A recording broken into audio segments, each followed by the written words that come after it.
অন্তর্বর্তী সরকারের উপদেষ্টা পরিষদে বড় ধরনের পরিবর্তন আনা হয়েছে। স্বরাষ্ট্র মন্ত্রণালয় থেকে সরিয়ে পাট ও বস্ত্র মন্ত্রণালয়ের উপদেষ্টা করা হয়েছে অবসরপ্রাপ্ত ব্রিগেডিয়ার জেনারেল এম সাখাওয়াত হোসেনকে। আর স্বরাষ্ট্র মন্ত্রণালয়ের দায়িত্ব পেয়েছেন সদ্য শপথ নেয়া উপদেষ্টা অবসরপ্রাপ্ত লেফটেন্যান্ট জেনারেল জাহাঙ্গীর আলম চৌধুরী। শুক্রবার রাতে প্রধান উপদেষ্টার প্রেস উইং থেকে বিষয়টি নিশ্চিত করা হয়। নতুন উপদেষ্টাদের মধ্যে ওয়াহিদ উদ্দিন মাহমুদ শিক্ষা ও পরিকল্পনা দায়িত্বে, আলী ইমাম মজুমদারকে প্রধান উপদেষ্টার কার্যালয়ে সংযুক্ত করা হয়েছে। এছাড়া ফাউজুল কবির খান বিদ্যুৎ, জ্বালানি এবং সড়ক ও রেল মন্ত্রণালয়ের দায়িত্ব পেয়েছেন। একাধিক দপ্তর পেয়েছেন আরও 7 উপদেষ্টা। সালেহ উদ্দিন আহমেদকে অর্থের পাশাপাশি বাণিজ্যের দায়িত্ব দেওয়া হয়েছে। আইন মন্ত্রণালয়ের সঙ্গে প্রবাসী কল্যাণ ও সংস্কৃতি মন্ত্রণালয়ের দায়িত্ব পালন করবেন ডক্টর আসিফ নজরুল। আদিলুর রহমান খান শিল্প মন্ত্রণালয়ের সঙ্গে গণপূর্ত ও গৃহায়ন মন্ত্রণালয়ে দায়িত্ব পেয়েছেন। রিজওয়ানা হাসানকে পরিবেশের পাশাপাশি পানি সম্পদ, নাহিদ ইসলামকে তথ্য প্রযুক্তির সঙ্গে তথ্য ও সম্প্রচার মন্ত্রণালয়ের দায়িত্ব দেওয়া হয়েছে। ভারতের প্রধানমন্ত্রী নরেন্দ্র মোদীকে টেলিফোন করে বাংলাদেশের সংখ্যালঘুদের নিরাপত্তা নিশ্চিতের বিষয়ে আশ্বস্ত করেছেন অন্তর্বর্তী সরকারের প্রধান উপদেষ্টা ডক্টর মোহাম্মদ ইউনূস। সামাজিক যোগাযোগ মাধ্যম এক্সে দেয়া পোস্টে এই তথ্য নিশ্চিত করেছেন দুই সরকার প্রধান। এক্সে মোদী জানান, বাংলাদেশের চলমান পরিস্থিতি নিয়ে আলোচনা হয়েছে। এ সময় গণতান্ত্রিক, স্থিতিশীল, শান্তিপূর্ণ ও প্রগতিশীল বাংলাদেশের প্রতি ভারতের সমর্থন অব্যাহত থাকবে বলে জানানো হয়। বৃহস্পতিবার লালকেল্লায় ভারতের ৭৮তম স্বাধীনতা দিবস উপলক্ষে ভাষণে বাংলাদেশের সংখ্যালঘু নির্যাতনের বিষয়ে উদ্বেগ জানান মোদী। সে সময় বাংলাদেশের উন্নয়ন ও বিকাশে ভারত সবসময় শুভাকাঙ্ক্ষীর ভূমিকা পালন করবে বলেও মন্তব্য করেন মোদী। গণ অভ্যুত্থানের মুখে ৫ই আগস্ট পদত্যাগের পর থেকে ভারতেই রয়েছেন বাংলাদেশের সাবেক প্রধানমন্ত্রী শেখ হাসিনা। এক্সে পোস্ট করা ফোনালাপের কথা নিশ্চিত করেছেন ডক্টর ইউনূসও।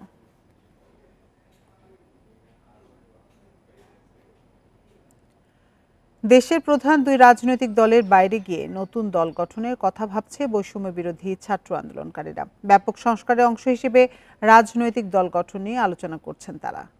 সবকিছু ঠিক থাকলে 1 মাসের মধ্যে এ ব্যাপারে সিদ্ধান্ত আসতে পারে। ছাত্র আন্দোলনের সঙ্গে জড়িত একাধিক শিক্ষার্থীর সঙ্গে কথা বলে এমনটাই জানিয়েছে বার্তা সংস্থা রয়টার্স। তাদের প্রতিবেদনে বলা হয়েছে, দ্রুততম সময়ের মধ্যে নির্বাচন দিতে অন্তর্বর্তী সরকারের কাছে দাবি জানিয়েছে বিএনপি ও সদ্য ক্ষমতাচ্যুত আওয়ামী লীগ। তবে আন্দোলনে অংশ নেওয়া শিক্ষার্থীরা এমন দাবি প্রত্যাখ্যান করেছেন। তাদের দাবি, ক্ষমতায় বসে দেশের মানুষকে শক্ত হাতে দমন করেছেন শেখ হাসিনা। গত 15 বছরের এমন পুনরাবৃত্তি আর চান না তারা।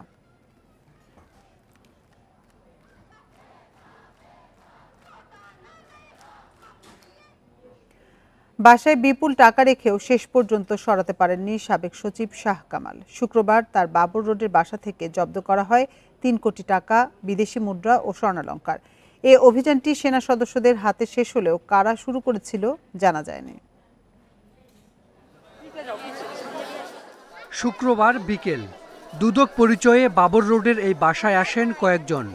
সন্দেহ হওয়ায় তাদের অনুসরণ করেন এক এলাকাবাসী। ভেতরে ঢুকে দেখতে পান টাকা গুনতে। পরে খবর দেয়া হয় সেনাবাহিনীকে। এর মধ্যে একটি গ্রুপ টাকা নিয়ে সটকে পড়েছে বলে দাবি এলাকাবাসীর। আমাদেরকে চলে যেতে বলছে ওনার আরেকটা বাসা আছে, ওই বাসায় দেখেন। যখন ওই বাসার কথা বলছে আমাদেরকে এখান থেকে সরাই দিয়ে, তখন আমাদের আরও বেশি সন্দেহ হয়েছে যে নিশ্চয়ই এখানে কিছু আছে। গ্রুপ বলতেছে সিটিটিভি, একটা গ্রুপ বলতেছে দুদুকের, দুইটাই আমার সন্দেহ হচ্ছে। তারপরে আমি সর্বপ্রথম আমরা ছোটো ভাইরা আর পাঠাইলাম সেনাবাহিনী। 3-3.5 বস্তা টাকা দেখছি, বা আরও আর জায়গায় মুভ করতে দেয় নাই। তখন আমি বলছি এটা জব্দ তালিকা করেন, এইখানকার সব কিছু আপনি যদি সিটিটিভি রন ব্যয় আপনি জব্দ তালিকা তৈরি করেন। পরে সেখানে আসেন সেনা ও পুলিশ সদস্যরা। এক ব্যক্তির পকেট থেকে বের করা হলো স্বর্ণালংকার। 5 ঘন্টা গণনা শেষে জানানো হয় সেখানে পাওয়া গেছে 3,39,00,000 টাকা। অস্ট্রেলিয়া, সিঙ্গাপুর, মার্কিন ডলার থেকে শুরু করে পাওয়া যায় Malaysian ringgit, Saudi riyal, Korean ও চীনা মুদ্রা। কারোর পকেটে টাকা, কেউ ওই যে ব্যাগ ইয়েগুলা বক্সগুলো খুলতেছে, স্বর্ণ পকেটে নিচ্ছে, মানে লুটের মতো জাস্ট। আমাদেরকে আমরা আসলে আপনারা কেন এখানে? 1000 টাকার নোটগুলো ওনারা আগে সরিয়ে ফেলছে, সবার আগে। ওগুলো আমাদের সামনেও আনতে দেয় নাই। তারপরে 500 টাকা খুচরা 5 টাকার নোট আমাদের সামনে গুনতেছে। আমার মতো এখানে যে কিছু গাড়ি দেখার পরে আমরা উপরে গেলাম, তাদের সন্দেহ হলো যে এইভাবে একটা লোক এভাবে ঢুকলো কেন। পরবর্তী আমরা তাদের পিছনে যাওয়ার পরে দেখলাম যে তারা ওইখান দিয়ে বিভিন্ন ধরনের স্বর্ণালংকার, তারপরে টাকার ব্যাগগুলো তারা বিভিন্ন পকেটে ঢুকেন, তারা আবার দৌড়াদৌড়ি করতেছে, যে তাড়াহুড়ো করতেছে যে টাকাগুলো কী করবো। দুইটা সাদা গাড়ি আসছে, সামনে সাদা নেম প্লেট লেখা ছিল দুদক, এবং ওই দুদকের গাড়িতে বস্তায় ভর্তি টাকা নিয়ে গেছে, স্বর্ণ অলংকার ছিল, এবং ওরা বলছে আমরা প্রশাসনের লোকের এমন অবস্থা দেখছি পকেটে, তারপরে আপনার এই পকেটে টাকার বান্ডিল এরকম উঁচা হয়ে আছে। তবে এ সময় বাসায় ছিলেন না শাহ কামাল। 2015 থেকে 20 সাল পর্যন্ত ত্রাণ ও দুর্যোগ মন্ত্রণালয়ের সচিব ছিলেন তিনি। এই অভিযানের ইতি সেনাবাহিনীর হাতে ঘটলেও শুরুটা কারা করেছিলেন ব্রিফিং না হওয়ায় সে বিষয়ে মেলেনি কোনো তথ্য। Hasan Misbah, independent News, Dhaka. ছাত্র জনতার আন্দোলনের সময় এক স্কুল শিক্ষার্থীকে গুলি করে হত্যার ঘটনায় সাভারের সাবেক সংসদ সদস্য সাইফুল ইসলাম সহ 119 জনের বিরুদ্ধে মামলা হয়েছে। শুক্রবার রাতে আশুলিয়া থানায় হত্যা মামলাটি করেন নিহত শিক্ষার্থী আস-সাবুরের চাচাতো ভাই শাহিদ হাসান মিঠু। ঢাকা 19 সাভার আসনের সাবেক সংসদ সদস্য সাইফুল ইসলাম সহ 119 জনের নাম উল্লেখ সহ অজ্ঞাতনামাদের আসামি করা হয়। মামলায় উল্লেখ করা হয় 5 আগস্ট 10ম শ্রেণীর শিক্ষার্থী আস-সাবুর বাসা থেকে বের হয়ে বাইপাইল এলাকায় যায়। এ সময় আন্দোলনরত ছাত্র জনতার উপর হামলার সময় গুলিবিদ্ধ হয়ে মারা যায় সাবুর।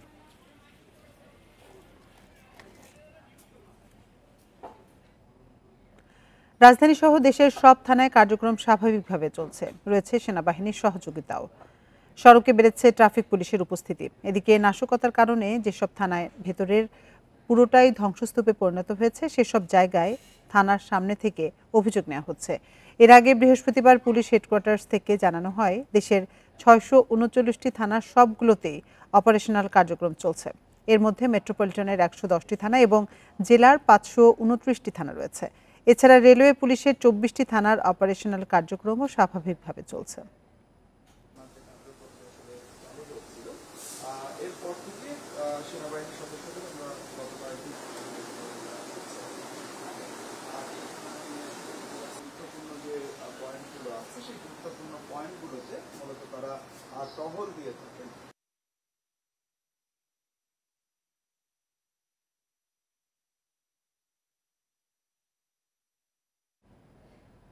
এ বিষয়ে আরো জানাতে হাতিরঝিল থানা থেকে আমাদের সাথে যোগ দিচ্ছেন সহকর্মী আদিলুর রহমান। আদিল, আপনি তো সকাল থেকে বিভিন্ন থানা ঘুরে দেখছেন, এখন আছেন হাতিরঝিল থানায়, তো থানাগুলোর স্বাভাবিক কার্যক্রম পরিচালিত হচ্ছে কিনা, সড়কে পুলিশের উপস্থিতি কেমন দেখছেন?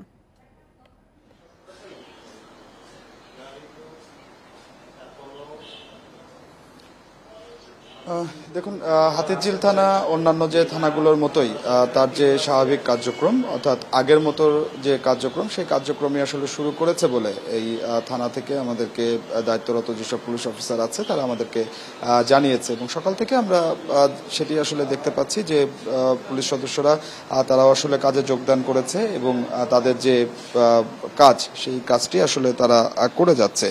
আপনাকে বলে রাখি যে থানার যে নিয়মিত যে কার্যক্রম, সেই নিয়মিত কার্যক্রমের মধ্যে সাধারণ ডায়েরি গ্রহণ, অভিযোগপত্র গ্রহণ, এই বিষয়গুলো আসলে থাকে। তো সেই যে কাজগুলো, সেই কাজগুলো আসলে এই হাতিরঝিল থানা সহ অন্যান্য যে থানাগুলো আছে মেট্রোপলিটন এলাকার, সেই থানাগুলোর কাজ চলছে। কয়েকদিন আগেও কিন্তু আসলে বাংলাদেশের সব থানার কার্যক্রম শুরু হয়েছিল না, তবে সদর দপ্তর থেকে, পুলিশ সদর দপ্তর থেকে আমাদেরকে জানানো হয়েছে যে 639টি থানার সবকটি থানার কার্যক্রমে শুরু হয়েছে। এর মধ্যে মেট্রোপলিটন এলাকার 110টি এবং জেলা উপজেলা পর্যায়ের 529টি যে থানা রয়েছে, প্রত্যেকটি থানার কার্যক্রমই চলমান রয়েছে। স্বাভাবিক যে কার্যক্রম, সেই কার্যক্রমগুলো চলছে, এবং পাশাপাশি রেলওয়ে পুলিশের যে 24টি থানা, সেই 24টি থানার যে কার্যক্রম, সেই কার্যক্রমগুলো চলছে। আমরা কিছুক্ষণ আগেই এই হাতিরঝিল থানায় এসে এখানকার যিনি ডিউটি অফিসার আছেন তার সাথে আমরা যখন আসলে কথা বলছিলাম, তিনি বলছিলেন যে গতকালও তারা এই যে সাধারণ ডায়েরি বা যে অভিযোগগুলো আছে সেই অভিযোগগুলো আসলে তারা গ্রহণ করেছেন, সাধারণ ডায়েরিগুলো তারা গ্রহণ করেছেন এবং অনেকে এই যে কয়েকদিন থানার কার্যক্রম আসলে বন্ধ ছিল, থানার কার্যক্রম বন্ধ থাকার কারণে অনেকে সাধারণ ডায়েরি করতে পারেননি, অভিযোগ করতে পারেননি, যে কারণে অনেকটা কাজ কিন্তু আসলে জমা হয়েছিল। সেই কাজের একটা চাপ, সেই চাপটিও আসলে রয়েছে এবং একই সাথে এই পুলিশ সদস্যদের কাজের মধ্যে একটি অন্যতম দায়িত্ব আছে টহল দেওয়া, বিভিন্ন এলাকায় টহল, সেই টহলের যে কার্যক্রম সেই কার্যক্রমও আসলে চলছে এবং একই সাথে বিভিন্ন সড়কে ট্রাফিক পুলিশের যে সদস্যরা আছে তাদের দায়িত্ব পালন করতেও আমরা দেখছি। তো সব মিলিয়ে আসলে বলা যায় যে প্রত্যেকটি থানার কার্যক্রম শুরু হয়েছে এবং পুলিশ সদস্যরা তারা কাজে যোগদান করেছে এবং মানুষকে সেবা তারা দিয়ে যাচ্ছেন। তো আমার কাছে রাজধানীর হাতিঝিল থানা থেকে জানাচ্ছিলেন আমাদের সহকর্মী আদিলুর রহমান। থানার কার্যক্রম নিয়ে আরো জানাতে এবার বরিশাল থেকে আমাদের সাথে যোগ দিচ্ছেন আমাদের সহকর্মী আলামিন। আমরা রাজধানীর পরিস্থিতি জানছিলাম, বরিশালের পরিস্থিতি কেমন, সেখানকার থানাগুলোর অপারেশনাল কার্যক্রম কেমন চলছে?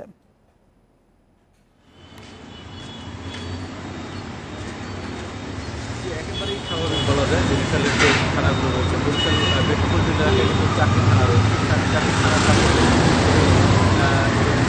মানুষের যে করা হচ্ছে সেখানে কিন্তু আসলে কার্যক্রম শুরু হয়েছে এবং এর পাশাপাশি বরিশাল বিভাগে মোট 50টি থানা, সেই 50টি থানায় কার্যক্রম শুরু হয়েছে। আমরা গতকালও কিন্তু থানায় গিয়েছিলাম এবং আজকে সকালে গিয়েছিলাম, দেখেছি যে আমরা আসলে থানার যে নিয়মিত যে কার্যক্রমগুলো রয়েছে সেই কার্যক্রমগুলো কিন্তু পরিচালনা করা হচ্ছে। এর পাশাপাশি দীর্ঘদিন কিন্তু আসলে থানায় যে কার্যক্রমগুলো ছিল, পুলিশের অনুপস্থিতি এবং বিভিন্ন যে কার্যক্রম সেই কার্যক্রমগুলো বন্ধ থাকার কারণে কিন্তু সাধারণ মানুষ কিন্তু ভোগান্তিতে পড়েছিল এবং রাস্তায় যখন পুলিশ ছিল না তখনও কিন্তু মানুষের মধ্যে একটি অস্বস্তি বিরাজ করছিল। পরে কিন্তু সড়কে যখন পুলিশ নামে এবং পুলিশ যখন তাদের কার্যক্রম শুরু করে তারপরে কিন্তু সাধারণ মানুষের মধ্যে একটা স্বস্তি বিরাজ করে।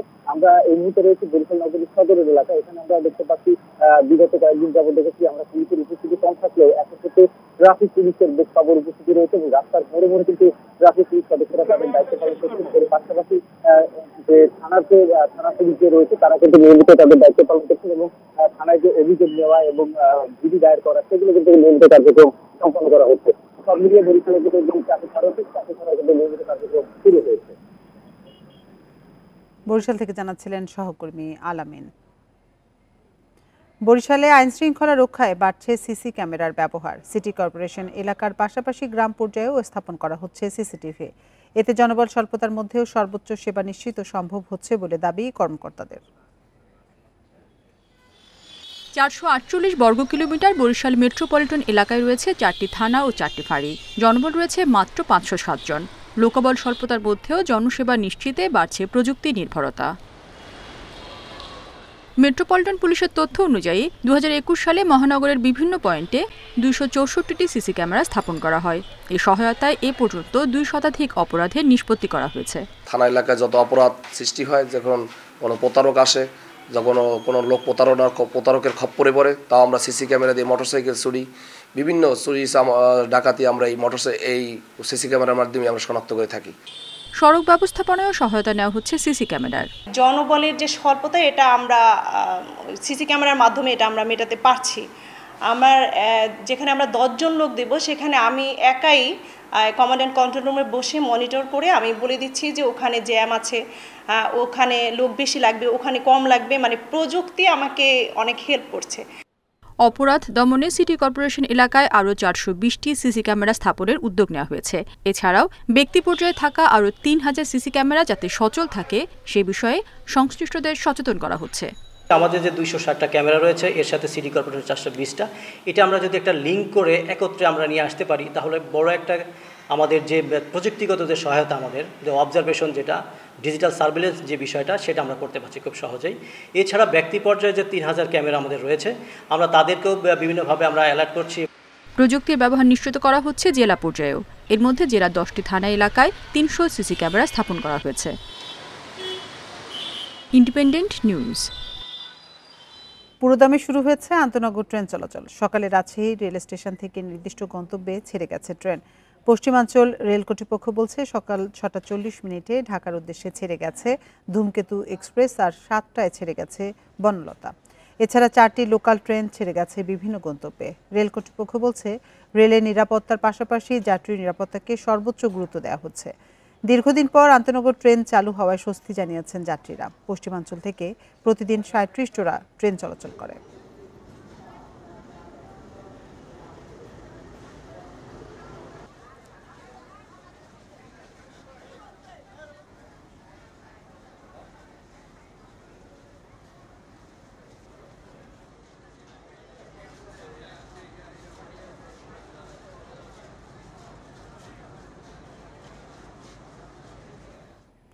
এ বিষয়ে আরো জানাতে ঢাকা এবং চট্টগ্রাম থেকে আমাদের সাথে যোগ দিচ্ছেন সহকর্মীরা। শুরুতে যাচ্ছি কমলাপুর রেলওয়ে স্টেশনে, সেখানে আছেন সহকর্মী আলামিন হোসেন। আলামিন, কমলাপুর রেল স্টেশন থেকে এখন পর্যন্ত কয়টি ট্রেন ছেড়ে গেছে, শিডিউল বিপর্যয়ের কোনো তথ্য আছে কিনা?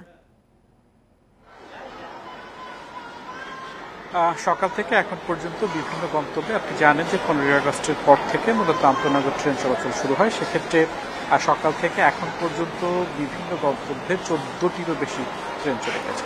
এর মধ্যে কিশোরগঞ্জ এক্সপ্রেস ছেড়ে গিয়েছে, কমিউটার ট্রেনও চলছে। রেল কর্তৃপক্ষ যেটি বলছে, দিনে কমিউটার, লোকাল এবং আন্তনগর মিলিয়ে অন্তত 63 জোড়া ট্রেন বিভিন্ন গন্তব্যে ছেড়ে যাবে। তারা যেটি বলছেন যে শতভাগ যাত্রী নিয়ে ট্রেন চলাচল করছে। এখানে ট্রেনের নিরাপত্তা, অর্থাৎ কমলাপুর যাত্রীরা যাতে নির্বিঘ্নে বিভিন্ন গন্তব্যে পৌঁছাতে পারে সেক্ষেত্রে সেনাবাহিনী, রেলওয়ে পুলিশ, রেলের নিরাপত্তা বাহিনী যারা রয়েছেন তারা সংশ্লিষ্টভাবে কাজ করছেন। যাত্রীরা 15 আগস্টের পর থেকে, অর্থাৎ 23 দিন বন্ধ থাকার পরে 15 আগস্টে রেল চলাচল শুরু হয়।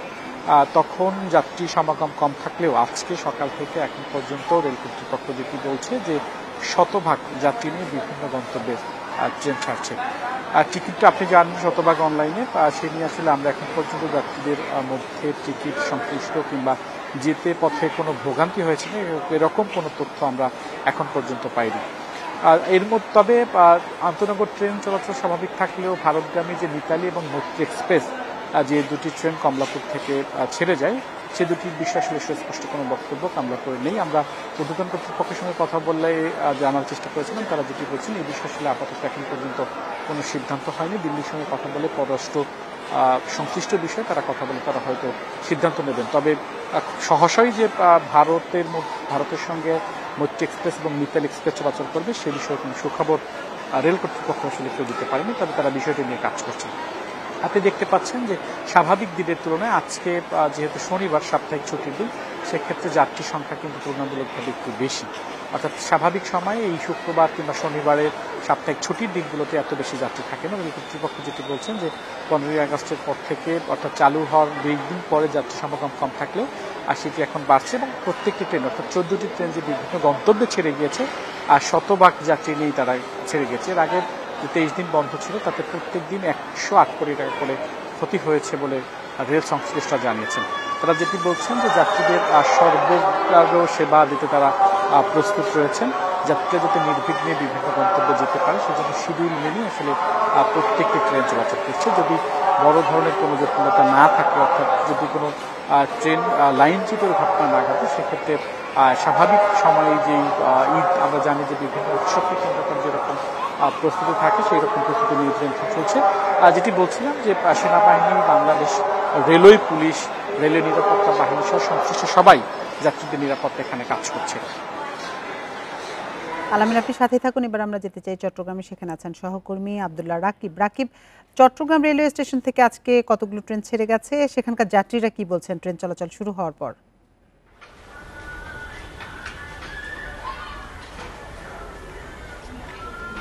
যে আজ সকাল 7:30 থেকে চট্টগ্রাম থেকে ট্রেন চলাচল শুরু হয়। প্রথম ট্রেনটি সুবর্ণ এক্সপ্রেস, সেই ট্রেনটি ছেড়ে যাওয়ার পরে আমরা 8:30 আরেকটি ট্রেনও যেতে দেখি, সেটি কক্সবাজার থেকে ছেড়ে এসে এবং পরবর্তীতে ঢাকার উদ্দেশ্যে যাত্রা করে।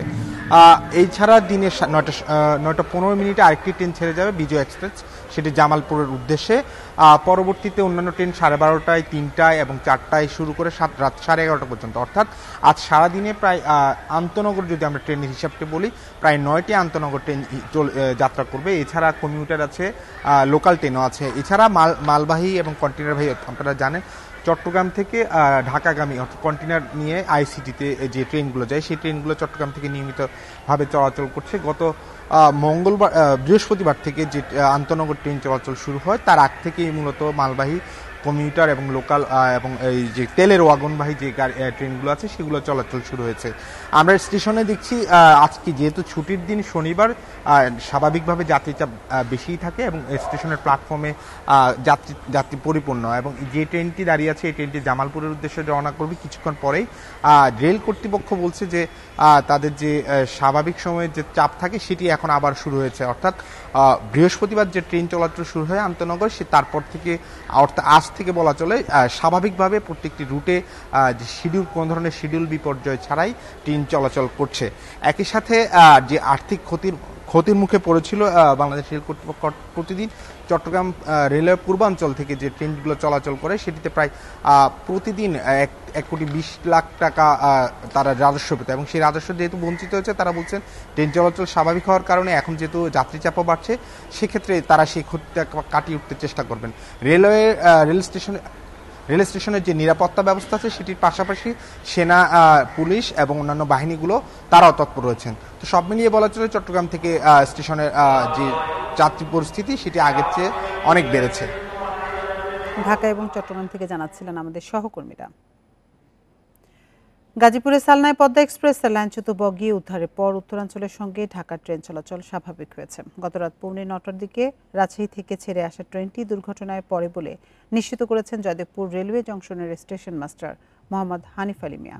এতে উত্তরাঞ্চলের সঙ্গে ঢাকার ট্রেন চলাচল বন্ধ হয়ে যায়। তবে পেছনের একটি বগি লাইনচ্যুত হওয়ায় দুর্ঘটনা কবলিত বগিটি রেখে ঢাকার উদ্দেশ্যে ছাড়ে পদ্মা এক্সপ্রেস। রাতেই উদ্ধারকারী ট্রেন লাইনচ্যুত বগিটি উদ্ধার করলে ট্রেন চলাচল স্বাভাবিক হয়।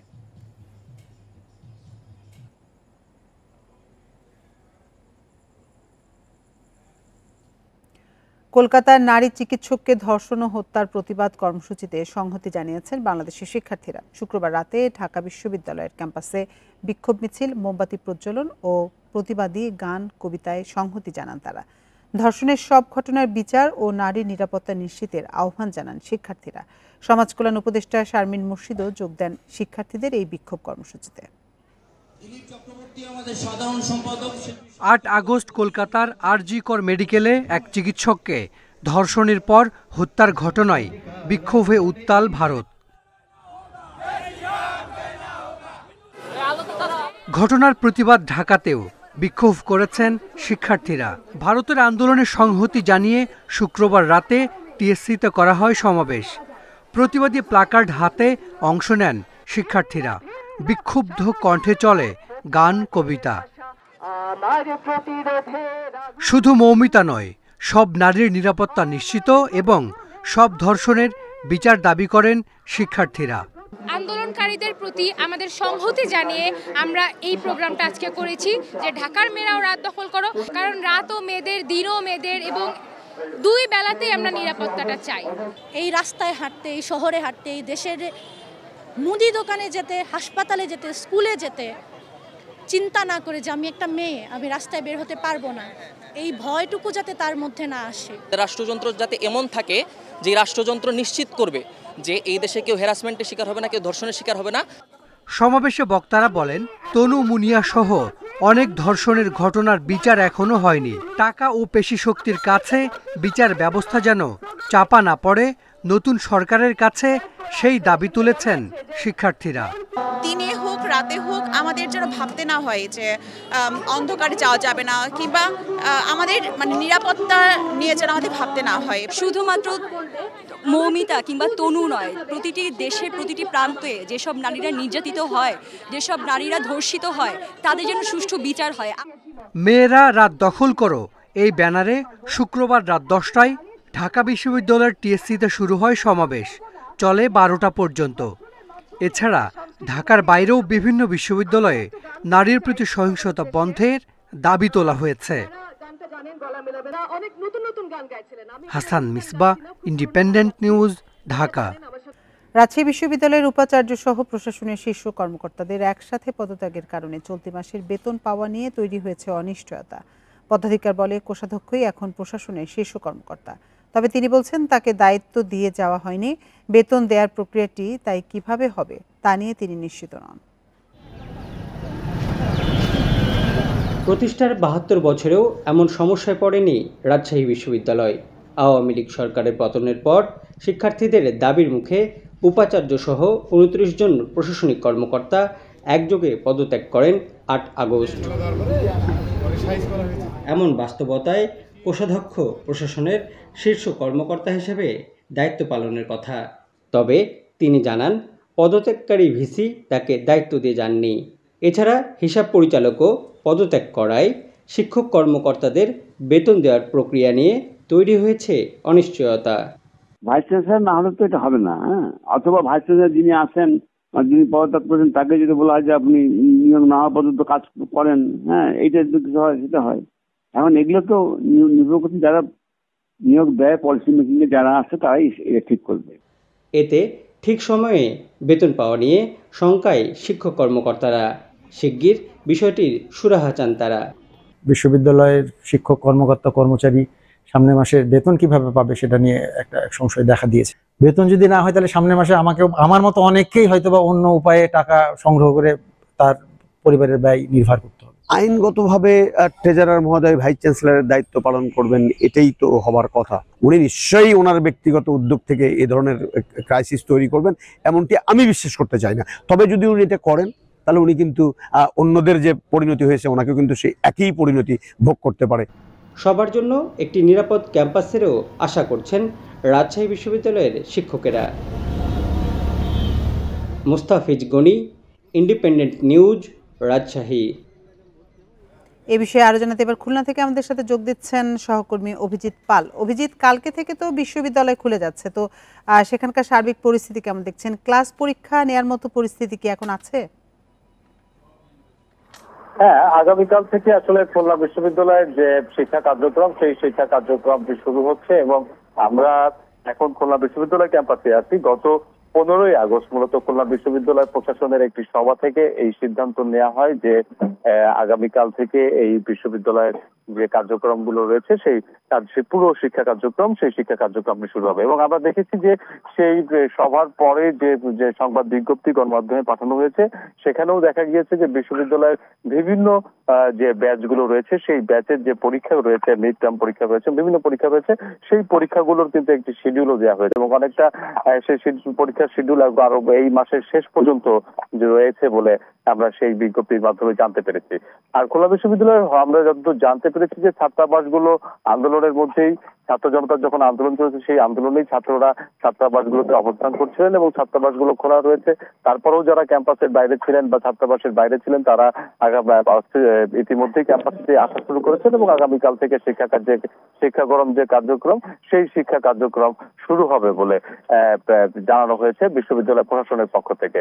এবং এখন মূলত আসলে সেই প্রস্তুতি সম্পন্ন করা হয়েছে এবং এখন যে শিক্ষা কার্যক্রম শুরু হবে, যে বিশ্ববিদ্যালয়ের ছাত্রদের যে পরীক্ষা ছিল সেই পরীক্ষায় অনুষ্ঠিত হবে এবং আগামী এই মাস জুড়েই আমরা দেখতে পেয়েছি যে শিডিউল দেওয়া হয়েছে, সেই শিডিউলে বিশ্ববিদ্যালয়ের বিভিন্ন ব্যাচের শিক্ষার্থীদের যে পরীক্ষা সেই পরীক্ষায় অনুষ্ঠিত হবে। আর এখন পর্যন্ত যেহেতু ছাত্ররা এবং কর্মচারীরা এবং অন্যান্য কর্মকর্তারা এখন পর্যন্ত বিশ্ববিদ্যালয়ে তারা যোগদান করেননি, যাতে এখন পর্যন্ত জানা যাচ্ছে না। তবে কিছুদিন আগে এখানে বিশ্ববিদ্যালয়ের শিক্ষকরা একটি কর্মসূচি মানববন্ধন করেছে এবং সেই মানববন্ধন থেকে অবশ্য বিশ্ববিদ্যালয় ছাত্র শিক্ষকদের যে রাজনীতি সেই রাজনীতি বন্ধ এবং কর্মকর্তাদের যে রাজনীতি সেই রাজনীতি বন্ধের একটি দাবি তারা জানিয়েছিলেন।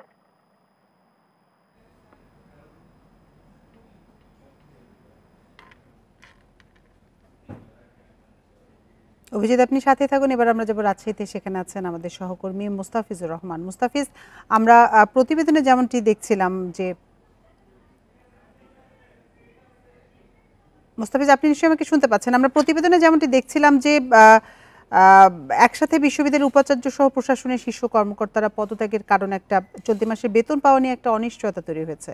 তো এ ব্যাপারে সমাধানের কোনো আশ্বাস পাওয়া গেল কিনা?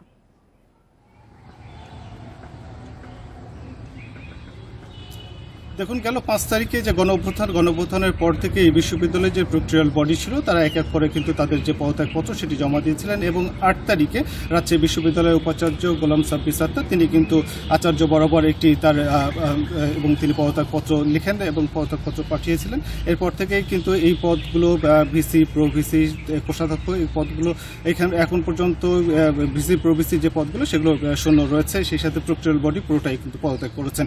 এখন যে সংকটটি দেখা দিয়েছে মূলত বিশ্ববিদ্যালয় না খোলা পর্যন্ত, যেহেতু বিশ্ববিদ্যালয় বন্ধ রয়েছে এবং এই বিশ্ববিদ্যালয় না খোলা পর্যন্ত যে ভিসির যে অনুপস্থিতি এবং বিশ্ববিদ্যালয় খুললে হয়তো কাউকে একজন দায়িত্বপ্রাপ্ত হবেন, তারপরে হয়তো যে চলমান যে সংকটটি দৃশ্যমান যে সংকটের সংখ্যা করা হচ্ছে সেটি হয়তো আর থাকবে না। এবং এখন পর্যন্ত আমরা যতটুকু জেনেছি বিশ্ববিদ্যালয়ের কর্তৃপক্ষ, বিশেষ করে শিক্ষকরা এবং শিক্ষক কর্মকর্তা কর্মচারী যারা রয়েছেন তাদের সঙ্গে কথা বলেছি। তারা যে বিষয়টি বলছিলেন, তারা জুলাই মাসের বেতনটি তারা পেয়েছেন, কেননা বিশ্ববিদ্যালয়ের যে বেতন তারা মূলত মাসের 29 থেকে 30 তারিখের মধ্যেই তারা, বিশেষ করে যারা শিক্ষক এবং কর্মকর্তা রয়েছেন তারা পেয়ে যান এবং এর পরবর্তীতে যারা কর্মচারীরা রয়েছেন তারা কিন্তু বেতনটি পেয়ে থাকেন। এবং যারা চুক্তিভিত্তিক অর্থাৎ মাস্টার রোলে যারা কাজ করেন তারাও কিন্তু আজ এই মাসের 13 তারিখে তারা বেতনটি পেয়েছেন। কিন্তু সংখ্যার যে বিষয়টি সেটা রয়েছে যে সামনে কি হবে এই বিষয়টি নিয়ে সংখ্যা রয়েছে। যে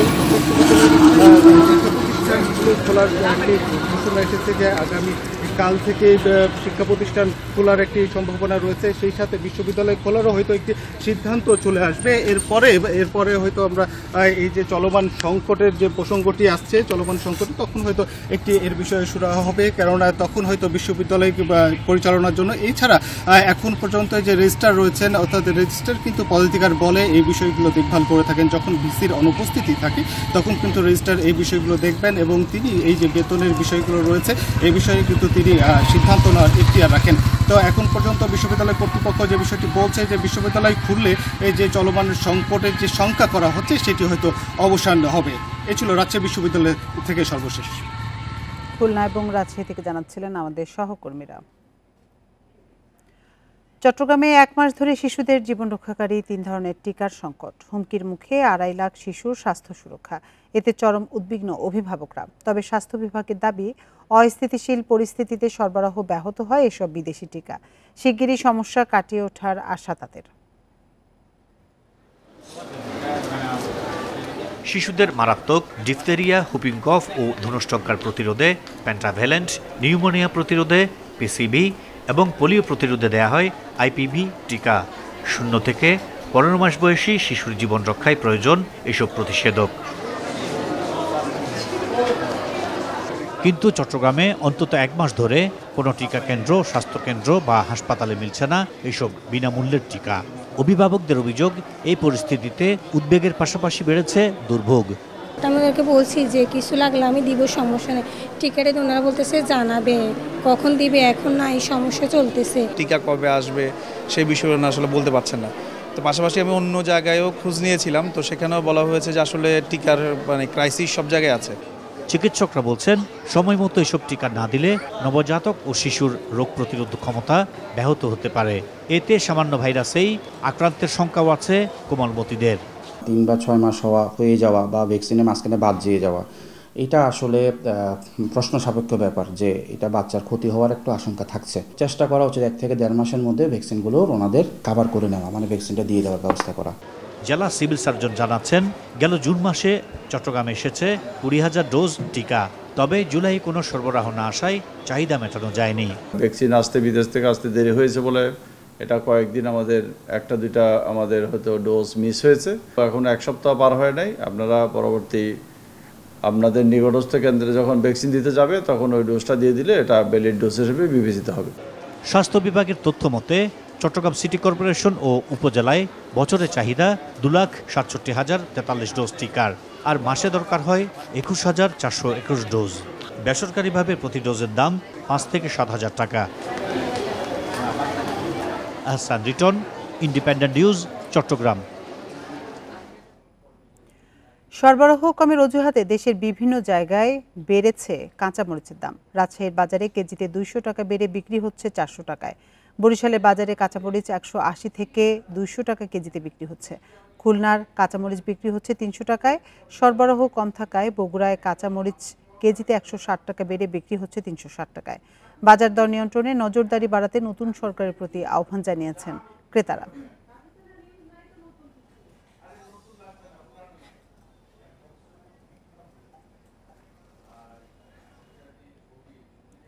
মরিচের দাম নিয়ে আরো জানাতে এবার বগুড়া থেকে আমাদের সাথে যোগ দিচ্ছেন আমাদের সহকর্মী হাসিবুর রহমান। হাসিব, সারা দেশেই দেখা যাচ্ছে যে মরিচের দামটা বাড়তি এবং এর কারণ হিসেবে বিক্রেতারা নানান কারণ বলছে। তো আপনার কাছে তো উত্তরাঞ্চলের সব বিভাগের সব জেলারই তথ্য আছে, আপনার কাছে কি মনে হচ্ছে এটা স্বাভাবিক নাকি এর পেছনে কোনো কারসাজি আছে?